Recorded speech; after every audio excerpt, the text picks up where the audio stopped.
अस्सलाम वालेकुम नाज़रीन, मेहरान टीवी न्यूज़ में भलेकार आऊं आहियां प्रिया गुल। सबका पहिरीं हिकु नज़र हेडलाइंस ते।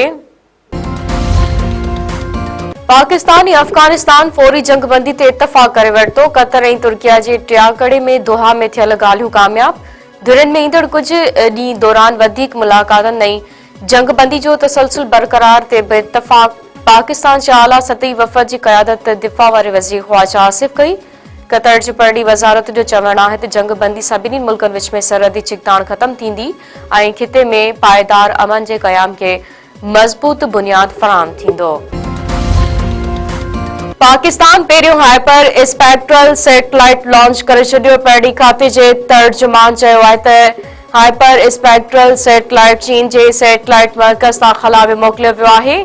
हाइपर स्पेक्ट्रल सैटेलाइट की मदद से माहौलियाती तब्दीली, कुदरती आफ़तन, ज़रई ऐं शहरी आबादी बाबत बर वक्त मालूमाती मदद मिलंदी।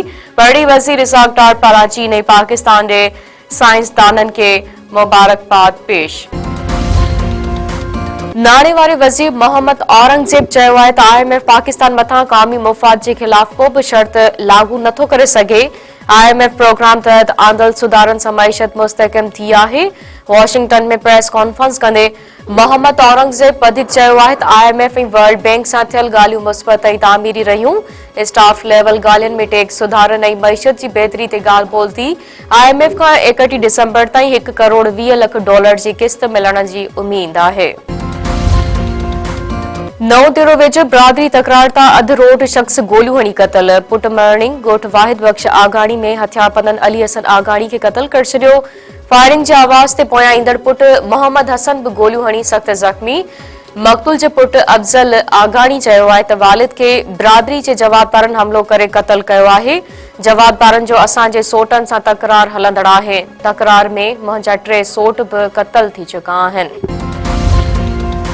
खोड़ा वेझो गुम थियल 2 नींगरनि जा पाणी जे तलाउ मां लाश हथ। ॻोठ लाल बख़्श भट्टी वासी ॿारड़नि रहमान ऐं मुज़मिल भट्टी जा लाश मिलिया। वारसनि मौजूब ॿारड़ा गुज़िरियल ॾींहुं गुम थिया हुआ। ॻोल्हा बाद लाश मिलिया। सिंध यूनिवर्सिटी में दाख़िला लाइ ॿिए मरहले जी एंट्री टेस्ट। मुख़्तलिफ़ ज़िलनि जा 11,000 उम्मीदवार शरीक। सिक्योरिटी इंतज़ाम सख़्त। वाइस चांसलर डॉक्टर फतेह मरी पारां टेस्ट मर्कज़ जो दौरो, इंतज़ामनि जो जाइज़ो। VC डॉक्टर फतेह मरी चयो आहे त 2 मरहलनि जी टेस्ट में मजमूई तौर 22,000 खां वधीक उम्मीदवारनि हिस्सो वरितो।